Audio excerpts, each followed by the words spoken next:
Hello दोस्तों, आज की इस वीडियो में हम बात करेंगे मानसूनी पवनों की कि मानसूनी पवनें क्या होती हैं, कि ये शीत ऋतु में किस तरीके से बारिश करती हैं और ग्रीष्म ऋतु में ये पवनें किस तरीके से बारिश करती हैं। तो चलिए हम अपनी बात पे आते हैं कि मानसूनी पवनें क्या होती हैं।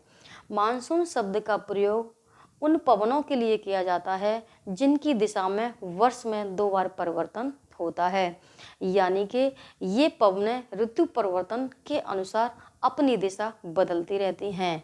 एशिया महाद्वीप में शीत ऋतु और ग्रीष्म ऋतु के तापमान में काफ़ी विषमता पाई जाती है और तापमान के इस विषमता के होने के कारण इनके वायुदाब में भी परिवर्तन हो जाता है या यहाँ पर वायुदाब में भी परिवर्तन हो जाता है।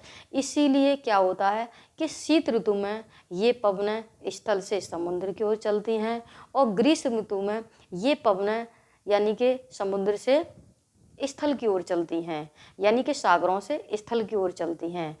तो जब ये पवनें सागरों से स्थल की ओर चलती हैं तो ये अपने साथ काफ़ी मात्रा में नमी को ले आती हैं, यानी कि इनमें आर्द्रता की मात्रा काफ़ी अधिक होती है और ये पूर्वी तटों से टकराकर काफ़ी घनघोर बारिश करती हैं।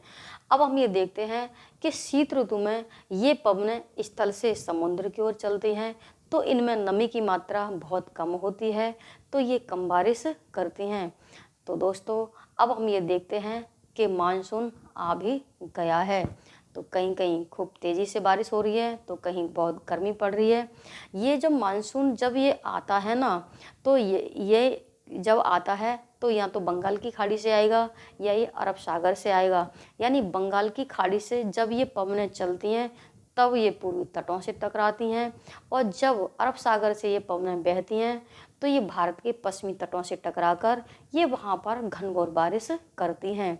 तो ये थी कुछ मानसूनी पवनों की मोटी मोटी बातें थीं और आगे की बात हम आगे की वीडियो में करेंगे। धन्यवाद।